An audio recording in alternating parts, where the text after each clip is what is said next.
Olá pessoas, espero que estejam todos bem. Seguindo aqui nessa nossa série de vídeos sobre a colonização do Brasil, nesse vídeo a gente vai entender por que raios os portugueses resolveram se fixar aqui, vir ocupar definitivamente essas terras, o que estava acontecendo na Europa, no mundo, em Portugal, para que eles decidissem vir para cá de vez. No primeiro vídeo a gente viu um pouco do primeiro contato dos portugueses com os indígenas, as diferenças culturais, as dificuldades de comunicação e o que os portugueses estavam fazendo aqui até 1530, porque eles só vinham, pegavam para o Brasil, levavam para a Europa, não vinham ficar no Brasil. Agora, em 1530, eles decidem trazer pessoas para ficar no Brasil. Por quê? Então vamos entender isso. Primeiro, o comércio de produtos do Oriente na Europa cresceu muito no início do século XVI. Cresceu tanto que começou a ter muito produto do Oriente dentro da Europa. E, como vocês sabem muito bem, quando você tem excesso de oferta, o preço da mercadoria cai. Então o comércio com o Oriente deixou de ser tão lucrativo, já não dava o mesmo lucro para Portugal. Então Portugal tinha lá os acordos no Oriente, fazia o transporte de mercadorias no Oriente, mas já não estava dando tanto lucro quanto antes. Então as receitas de Portugal, os lucros de Portugal começam a cair. Então Portugal já não tem a mesma arrecadação que antes. Além disso, a corte portuguesa, como uma corte absolutista, que nós vimos nas aulas sobre absolutismo, gastava muito dinheiro ostentando poder, gastava muito dinheiro com seus nobres, gastava muito dinheiro com o luxo da corte. Então a gente tem uma queda de arrecadação, mas não tem uma queda de gastos. Os gastos continuam altos e até crescendo. Então Portugal está tendo menos arrecadação com o comércio, mas os gastos com a corte continuam altíssimos. Além disso, Portugal sofria com ataque de corsários. Estão lembrados das aulas lá de antigo regime, mercantilismo, corsários, que são os piratas com autorização de algum rei para atacar? Os navios portugueses sofriam ataques de corsários franceses, de corsários ingleses. Então, esses ataques de corsários cada vez mais constantes estavam também causando prejuízos ao comércio português. Então os lucros já não eram os mesmos, porque o preço da mercadoria caiu, e ainda assim você tem os ataques que fazem os portugueses perder produtos. Então o comércio com o Oriente já não era tão lucrativo. Então Portugal precisava encontrar uma nova fonte de riqueza, uma nova fonte de renda. Eis que então um rei português chamado Dom João III pensa: de onde eu posso tirar dinheiro para Portugal? Aí ele abre o mapa do Império Português. E ele olha, nossa, tem uma terra ali ao sul do Oceano Atlântico, eu acho que essa terra aqui eu vou usar para ganhar um dinheiro. É aí então que Portugal decide colonizar o Brasil. Então Dom João III, ele olha para o Brasil e fala, cara, tem uma terra imensa lá, tem uns índios lá, mas esses índios a gente joga debaixo do tapete. Tem uma terra lá, tem uns índios lá, uns povos estranhos, mas dá pra gente usar essa terra para ganhar dinheiro. De repente, a gente consegue fazer algo lucrativo nessa terra, que estão chamando aí de Brasil, para substituir a riqueza que a gente não está tendo tanto com o comércio do Oriente. O comércio do Oriente continua lá, mas ele está cada vez menos lucrativo. Então vamos tentar encontrar uma atividade, explorando a colônia, para que a gente volte a ter uma grande arrecadação. Então ele decide ocupar o Brasil, primeiro, defender o Brasil de piratas e de invasores. Tinha principalmente os franceses, que a gente viu no final do vídeo passado. Os franceses tentaram bastante dominar territórios no Brasil. Chegaram até a fundar uma colônia chamada França Antártica, na região onde hoje é o Rio de Janeiro. Mas durou pouquinho tempo. Então os franceses estavam tentando ocupar as terras. Os espanhóis estavam ali por todos os lados na América, de repente podiam entrar nas terras, e Dom João III falou, não, vamos ocupar essas terras, garantir a posse delas e tentar fazê-las gerar riqueza para a coroa portuguesa. Então no ano de 1530, foi enviada a expedição liderada por Martim Afonso de Sousa. Martim Afonso de Sousa seria o primeiro representante do rei de Portugal a se fixar no Brasil. Então o objetivo dele era povoar as terras e cultivar cana-de-açúcar. Nas próximas aulas os próximos vídeos, né, ainda tem um vídeo sobre a colonização do Brasil, vídeo 3 desse tema, mas o próximo tema é o açúcar. Né, mas a gente vai ver de onde que ele veio, tá? Mas o açúcar era um produto originário da Índia, que os portugueses já tinham uma certa experiência em plantar açúcar, cana-de-açúcar, e produzir açúcar em ilhas do Oceano Atlântico. E eles falaram, a gente já tem experiência de plantar em umas ilhas pequenininhas, o Brasil é gigantesco, vamos tentar plantar tudo aquilo de cana? Que aí, de repente, a gente ganha um dinheiro com o açúcar. O açúcar era um produto valioso. Mas sobre o açúcar, a gente vai ter aulas específicas sobre a produção de açúcar. Então ele manda o Martim Afonso de Souza para ocupar essas terras, proteger das invasões e começar a plantar cana-de-açúcar. E o que é interessante sobre o processo de colonização do Brasil, que eu falei no vídeo anterior, que lembra um pouco a metodologia de estudo de vocês, o método de colonização do Brasil é um método de tentativa e erro. Eu não expliquei isso nas aulas de colonização espanhola, mas eu vou citar aqui só para vocês entenderem a comparação, que de vez em quando cai alguma pergunta no Enem perguntando a diferença entre a colonização espanhola e a colonização portuguesa. Colonização espanhola é planejada. Os colonizadores espanhóis, eles chegavam num lugar e falavam, aqui vai ser construída uma cidade. E eles chegavam com a planta da cidade. E eles chegavam no terreno, eles aplainavam o terreno e construíam a cidade conforme a planta. Por isso que as cidades coloniais espanholas, em geral, são todas retinhas, com quarteirões do mesmo tamanho, com ruas retas. Então, se você vai a Buenos Aires, se você vai a Montevidéu, a outras cidades fundadas por colonizadores espanhóis, você vai ver que as cidades são absolutamente planejadas e, entre outras coisas, elas são planas. É difícil você ter cidades coloniais espanholas com muita variação de terreno. Normalmente são cidades planas e planejadas, com ruas retas, quarteirões do mesmo tamanho. Professor, Uruguaiana é assim. Uruguaiana é assim, mas é por outro motivo. Uruguaiana não é uma cidade colonial. Uruguaiana foi fundada no contexto da Revolução Farroupilha, pelos farroupilhas, mas a ideia de cidade planejada é a mesma, só que o contexto é outro, tá? Não estamos falando Uruguaiana não é uma cidade colonial. Então, os espanhóis tinham, assim, eles chegavam no lugar sabendo exatamente o que eles iam fazer. Os portugueses não. Eles chegavam no lugar e falavam, tá, o que dá para fazer aqui? E iam fazendo, iam adaptando. É por isso que as cidades coloniais portuguesas são absolutamente caóticas. Elas cresceram sem planejamento, elas iam sendo feitas aos poucos. Um exemplo de cidade colonial portuguesa é São Paulo. São Paulo tem as ruas absolutamente tortuosas, cada quarteirão de um tamanho. Ela é totalmente não planejada. E ela vai crescendo ao longo do terreno. Então tem um morrinho, sobe o morrinho. Tem um vale, desce o vale. Ela vai, não era como os espanhóis que chegavam, preparavam um terreno, faziam a cidade, e chegavam com a planta da cidade pronta. Não, os portugueses iam fazendo. Dá para construir uma igreja aqui, constrói a igreja. Dá para fazer a Câmara Municipal aqui, faz a Câmara Municipal aqui. Ia fazendo. Então, por isso que a gente fala que os portugueses tinham um método de tentativa e erro. Os espanhóis já chegavam na América com tudo planejado, sabendo o que eles iam fazer. Os portugueses foram fazendo aos poucos. Isso tem vantagens e desvantagens. Por incrível que pareça, tem vantagens. Qual que é a As desvantagens são claras, que você chega sem saber o que fazer direito, as coisas vão sendo meio caóticas. Porém, existe uma vantagem. Quando você faz por esse método de tentativa e erro, a capacidade de adaptação é muito maior. Então, os espanhóis chegavam com tudo planejado. Mas, de repente, eles encontram alguma coisa que estava fora dos planos, alguma dificuldade que estava fora dos planos, eles vão precisar replanejar, eles vão precisar refazer os planos para se adaptar a essa dificuldade, a esse imprevisto. Como os portugueses não tinham plano, eles iam fazendo na hora. Então a capacidade de adaptação, a capacidade de mudar, de improvisar, acabava sendo maior. Isso é bom ou ruim? É melhor ou pior ser colonizado de forma planejada ou de forma sem planejamento? Não sei dizer. A colonização portuguesa e a colonização espanhola tiveram características muito diferentes, mas de um modo geral a América Latina inteira, seja ela portuguesa, de colonização portuguesa, seja ela de colonização espanhola, seja ela de colonização francesa, tá toda eu ia falar um palavrão. Tá toda bem mal, assim. Então todos os países latino-americanos sofreram muito com suas colonizações. Independente do tipo de colonização, todos eles sofreram bastante. E mesmo as colônias inglesas, que não são latino-americanos, mas também sofreram com a colonização. Então só sofreram de formas diferentes.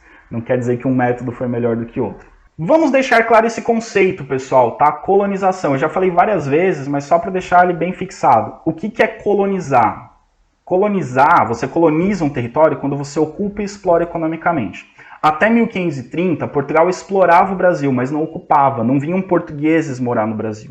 O Brasil se torna colônia a partir de 1530, quando Martim Afonso de Souza vem com uma galera para morar no Brasil e explorar. Se você só explora economicamente, não é uma colônia. Se só mora e não explora, não é uma colônia. Para ser colônia tem que morar e explorar. Tem que ocupar o território e explorar economicamente o território. Aí você tem uma colônia, ok? Então o Brasil só é colônia a partir de 1530. De 1500 a 1530 é um território que pertence a Portugal, mas não é uma colônia. É colônia a partir de 1530. Martim Afonso de Souza, então, funda a primeira vila do Brasil. Vila é uma unidade administrativa abaixo da cidade. Então você tem a vila podia ser elevada à cidade depois. Ela tem uma administração mais simples, ela tem menos direitos, ela tem menos autonomia do que a cidade. Então Martim Afonso funda a primeira vila do Brasil. A primeira vila do Brasil foi fundada em 1532 e a vila de São Vicente. Não confundam com São Vicente do Sul, aqui no Rio Grande do Sul. É a vila de São Vicente, hoje cidade de São Vicente, no litoral de São Paulo. Então, no litoral de São Paulo foi fundada a primeira vila do Brasil. Cidade mais antiga do Brasil, portanto, é a cidade de São Vicente, no litoral de São Paulo. A vila é diferente da feitoria. A gente viu no vídeo anterior, falamos das feitorias que eram armazéns fortificados. A vila é diferente da feitoria porque ela é um núcleo permanente. Então tem pessoas morando ali. Na feitoria não tem pessoas morando, tem pessoas trabalhando, armazenando produtos e depois pegam esses produtos e vão embora. A vila não, a vila é um núcleo permanente de população, então tem uma população fixa. Essa população fixa ela tem o objetivo de povoar e proteger o lugar. Se tem gente morando ali, é mais difícil de outros invadirem. O que uma vila tem? Para ter uma vila, você precisa ter uma vila portuguesa. A vila espanhola também era semelhante, mas vamos pegar a vila portuguesa, que é o nosso trabalho aqui. Uma vila portuguesa precisa ter uma igreja, então precisa ter o poder religioso. Precisa ter uma cadeia, que representa o poder judiciário. Precisa ter a cadeia, para onde vão os criminosos. Você precisa ter uma sede administrativa, que pode ser uma Câmara de Vereadores, ou nessa época ainda era uma Câmara de Homens Bons, a Câmara Municipal, que é quem vai administrar. E, curioso, era muito comum que a sede administrativa e a cadeia ficassem no mesmo prédio. Então, no mesmo prédio você tem no térreo, no primeiro piso, a cadeia, acima a Câmara Municipal. Isso era absolutamente comum. Em algumas cidades do interior do Brasil ainda é assim, a cadeia e a Câmara de Vereadores estão no mesmo prédio. Você tem uma praça central e você tem um pelourinho. O que é o pelourinho? Pelourinho é o símbolo do poder do rei. O pelourinho, muita gente chama o pelourinho de tronco. Quando a gente falar sobre a escravidão eu vou explicar isso melhor. Mas o pelourinho é um lugar onde você amarra a pessoa, ata as mãos dela para ela ser chicoteada. Isso é o pelourinho. Só que o pelourinho não é só um lugar de tortura e espancamento. O pelourinho ele é o símbolo do poder do rei. Então, ele, por ser o lugar onde são aplicadas penas, ele simboliza o poder do rei. Então, onde tem um pelourinho, o rei de Portugal manda naquele lugar. Então, esse é o significado do pelourinho. Então, toda vila, toda cidade no Brasil colonial tinha que ter um pelourinho. E quem administrava essa vila? A vila era administrada pela Câmara Municipal, hoje, que seria mais ou menos equivalente à Câmara de Vereadores hoje. A diferença é que nessa época ainda não existia a figura do prefeito. Quem administrava era só a Câmara Municipal. E a Câmara Municipal era composta pelos homens bons. Homens bons é como os portugueses chamavam os nobres. Então, quando você vê um documento português falando de homens bons, ele está se referindo aos nobres portugueses. Outra forma que os portugueses chamavam seus nobres era fidalgo. Fidalgo é meio que uma abreviação de filho de alguém. Então, fidalgo é um nobre português ou também homem bom. Então, eram nobres portugueses que administravam a vila. É como se você tivesse uma cidade só com Câmara de Vereadores e esses vereadores acumulam todas as funções, tanto do Poder Executivo quanto do Poder Legislativo. Aqui a gente tem um quadro, não é a fundação da Vila de São Vicente, é a fundação de uma outra cidade no litoral de São Paulo, mas aqui para vocês verem a cerimônia, né? Aqui, vamos achar aqui o nosso ponteiro. Isso aqui é o pelourinho, aqui tem a pessoa lendo a carta de proclamação de fundação da vila, e aqui a construção ou é a igreja ou é a Câmara Municipal.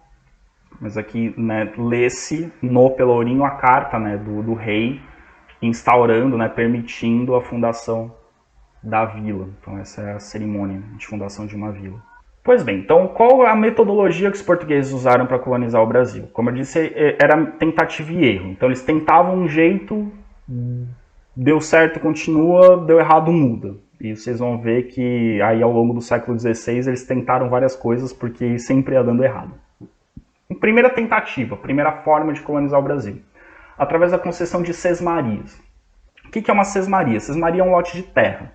Mas não é um lote, um sítio, é um lote gigantesco. A gente está falando de lotes de quilômetros e quilômetros e quilômetros. São lotes muito grandes de terras que são oferecidos aos colônios em troca da defesa e exploração dessas terras. Oferecer uma terra em troca de defesa e exploração. Isso lembra o feudalismo? Sim, é bem parecido com o feudalismo, mas é diferente.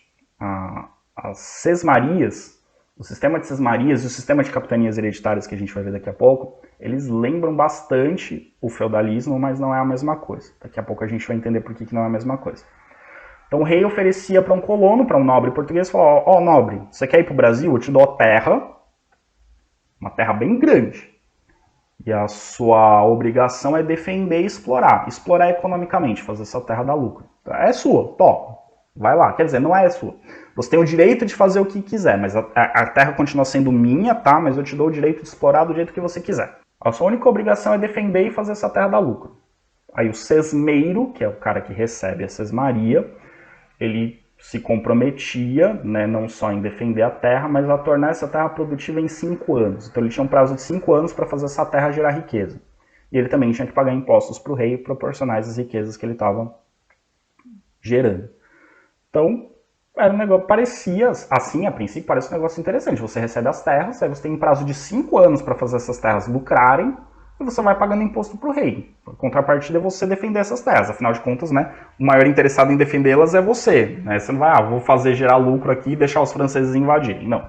Né? Então, parece interessante. Então, esse sistema, como eu já comentei, ele lembra bastante feudalismo, mas ele não é a mesma coisa que feudalismo. A gente não tem a relação de suzerania e vassalagem, né? Não tem assim, o voto de fidelidade assim, forte, tanto que vocês vão ver que muitas dessas sesmarias eram abandonadas.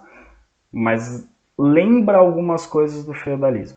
Então, o Martim Afonso de Souza, ele era o representante do rei nessas terras e ele era o responsável por distribuir essas sesmarias. E ele também foi responsável por organizar expedições que foram em direção ao interior do Brasil encontrar ouro ou pedras preciosas. Mas ele mandou 2 expedições e nenhuma expedição encontrou nada. Como eu disse para vocês, demorou 2 séculos para os portugueses acharem. Então não vai ser agora que eles vão encontrar o ouro, vai demorar um pouco. O Martim Afonso de Souza, então, ele veio tal para doar as sesmarias, mas a expedição não deu o resultado esperado. Os nobres portugueses não quiseram muito vir para o Brasil. Ah, você quer uma sesmaria lá no Brasil, tal? Não, obrigado, valeu. Porque assim, o sesmeiro ele tinha que vir, ele recebia as terras, mas ele tinha que arcar com todos os custos. Então ele tinha que trazer tudo que ele precisava e bancar tudo sozinho, e tinha um prazo de 5 anos para fazer dar lucro. Então a maioria dos nobres portugueses não quis vir para o Brasil com as sesmarias. Então a expedição do Martim Afonso de Souza não conseguiu uma grande ocupação do território oferecendo sesmarias e não encontrou ouro e pedras preciosas. Então Dom João III cria um novo sistema. Ele não acaba com as sesmarias, mas ele tenta fazer um sistema mais eficiente para a distribuição das sesmarias, que são as capitanias hereditárias, que você já deve ter ouvido falar muito das tais das capitanias hereditárias. O que é as capitanias hereditárias? Dom João pegou o mapa do Brasil, uma régua, e traçou 15 faixas, dividiu em 15 linhas, e entregou cada uma dessas linhas a um capitão donatário. O que é o capitão donatário? É um nobre que recebe a capitania hereditária. Por que é hereditária? Porque o título de capitão donatário passa de pai para filho, mais ou menos como o título de nobreza. Então assim, o capitão donatário ele não é dono da terra, mas ele é responsável pela terra e ele pode fazer o que ele quiser com essa terra. E o título de capitão donatário passa de pai para filho, por isso capitania hereditária. Então o nobre recebe a terra e ele passa os direitos e as obrigações para o seu sucessor. Então, ao invés de sair distribuindo várias sesmarias, Dom João falou, vou dividir em 15. Então, eu preciso de 15 nobres, não preciso de um monte, eu preciso de 15 para administrar essas terras. Esses nobres, os capitães donatários, eles recebiam uma série de privilégios. Então, por exemplo, eles podiam doar sesmarias. Essa era a principal função. Então, ao invés de ter um representante como Martim Afonso doando sesmarias em todo o território, se dividia em 15 e aí cada um dos capitães donatários doa sesmarias dentro desses territórios. Então ele podia chamar outras pessoas, outros nobres, enfim, outros colonos e falar, ó, então dentro da minha capitania você vai ter uma sesmaria, dentro dessa sesmaria você pode fazer tais coisas. Então os capitães donatários, eles podiam doar sesmarias e a ideia de doar sesmaria é, você põe um cara para fazer aquele território, a sesmaria, dá lucro e você cobra impostos dele. Então o capitão donatário podia cobrar impostos dos sesmeiros que ele colocava em sua capitania. Ele podia fundar povoações, criar vilas, criar cidades e cobrar impostos dos habitantes dessas vilas e dessas cidades. O capitão donatário também ele era responsável por administrar a justiça e, como eu disse, né, receber os impostos. Então ele administrava a justiça, ele era o juiz. Então o capitão donatário tinha quase que poder absoluto dentro da capitania hereditária. De novo, as terras continuam sendo do rei de Portugal, mas o capitão donatário tem autonomia para administrar a sua capitania. Mas em contrapartida, né, além de todos esses poderes e privilégios, ele tinha como obrigação, ele não podia vender as terras, porque não são dele, ele tinha a obrigação de povoá-las, então ele tinha que convencer pessoas a ir morar nessas terras, e ele tinha que tornar essas terras produtivas. O objetivo de Dom João III é tornar as terras produtivas. O sistema de sesmarias não deu certo, não tornou as terras produtivas, ele parte para o sistema de capitanias para que essas terras sejam produtivas, certo? Então a obrigação do capitão donatário é tornar essas terras produtivas. Do lado esquerdo, pessoal, a imagem que a gente vê normalmente, que é o mapa ali, o Dom João traçou ali com a régua 15 faixas de terra. Que a gente sempre vê assim, da linha do Tratado de Tordesilhas até o litoral. Na prática, as capitanias hereditárias eram o que a gente vê ali do lado direito, eram faixas no litoral. As capitanias hereditárias não conseguiram ocupar o interior do Brasil, ocuparam no máximo faixas no litoral. Certo? De novo, o sistema de capitanias hereditárias, assim como de sesmarias, também lembra o feudalismo, mas ele é diferente do feudalismo. As terras continuavam sendo do rei. Então o capitão donatário ele podia administrar da forma que quisesse, mas ele tinha limites. Ele não podia fazer qualquer coisa nas terras como um senhor feudal tinha autoridade absoluta. O capitão donatário tinha autoridade, mas essa autoridade não era absoluta. O rei ainda tinha autoridade sobre essas terras. O título era hereditário, passava de pai para filho. Só que aí tem uma outra questão. Um dos motivos de por que o sistema de capitanias hereditárias não dá certo.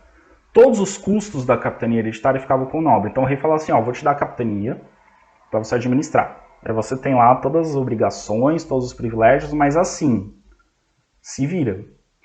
Todos os custos de implantação de cidades, de concessão de sesmarias, de convencer pessoas a ir para sua capitania, é tudo por sua conta. Eu não vou te dar um centavo.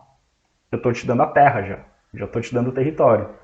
O resto é com você, amigão. Boa sorte. E além disso, no feudalismo, o que é produzido dentro do feudo fica para o senhor feudal, certo?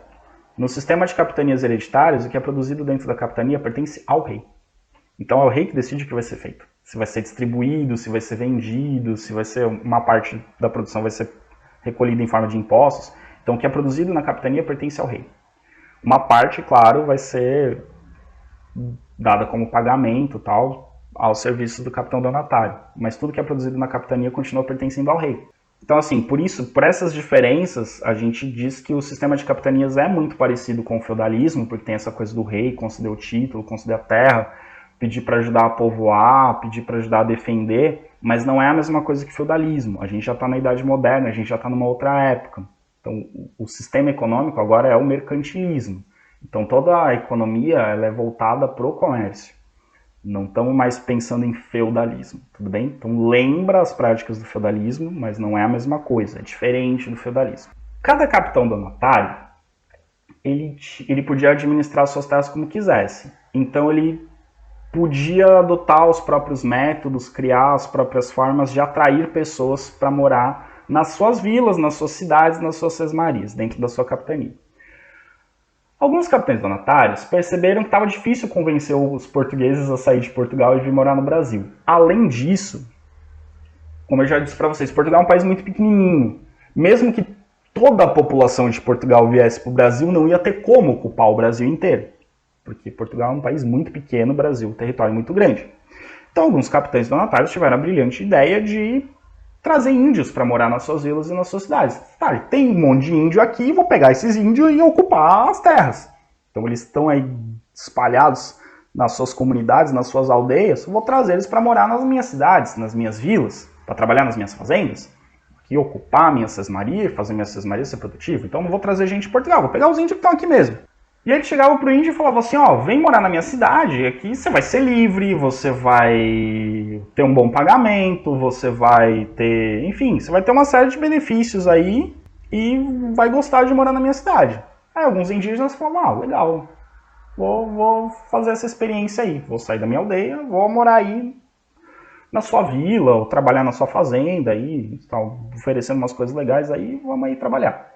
Só que alguns capitães donatários, muito malandramente, quando atraíam os índios para viver nas suas vilas, cidades e fazendas, escravizavam os índios. Então usavam os índios como mão de obra escravo, então não como cidadãos, como habitantes das suas capitanias, mas como escravos. Os índios, os povos indígenas, que não são bobos nem nada, revidaram. Então eles começaram a atacar as vilas e as cidades e os engenhos de produção de açúcar e as fazendas desses capitães donatários e desses sesmeiros que escravizavam índios. Então, para revidar essa passada de perna que os capitães donatários davam nos índios, de atraí-los com promessas de boas condições de vida e escravizá-los, vários povos indígenas começaram a atacar as ocupações dos capitães donatários. E muitos colonos foram mortos. E aí os capitães donatários, por sua vez, começaram a atacar de volta os índios. Ou exterminando populações inteiras, assim, destruindo a aldeia e matando todo mundo, ou expulsando alguns grupos das suas regiões. Então primeiro eles queriam atrair os índios, vem morar na minha capitania. Aí tentou escravizar o índio, não deu certo, os indígenas atacaram, aí, então agora estão expulsos da minha capitania, vão embora daqui. Então ou expulsaram ou exterminaram.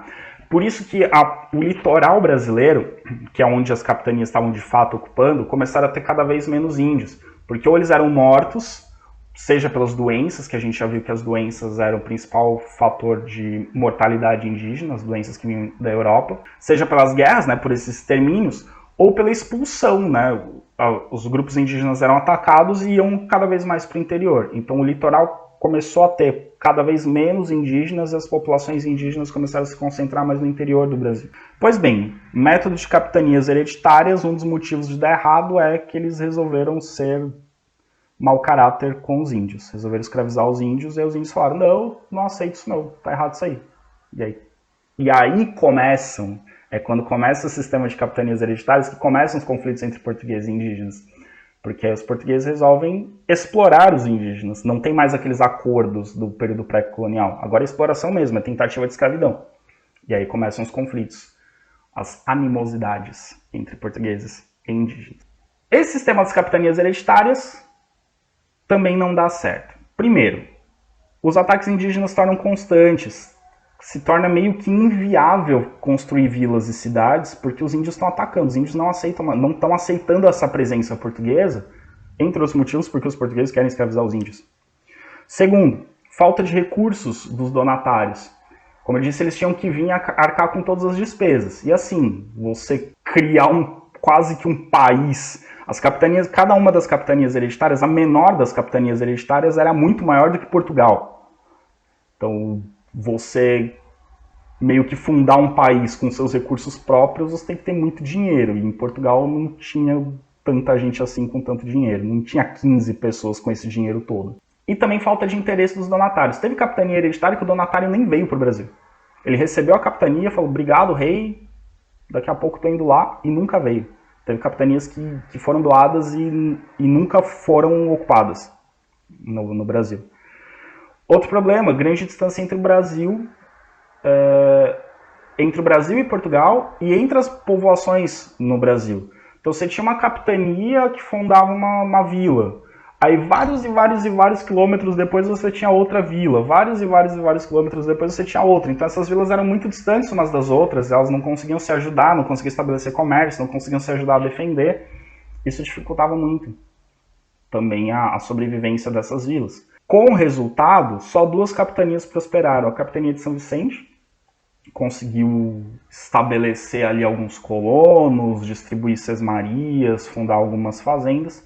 E Pernambuco, principalmente por conta das fazendas e engenhos de cana-de-açúcar. Ali deu algum resultado. Então, das 15 capitanias, só 2 deram certo. E mesmo assim, São Vicente deu certo, mas deu certo naquelas, porque a capitania de São Vicente, historicamente, sempre foi a região mais pobre do Brasil durante o período colonial.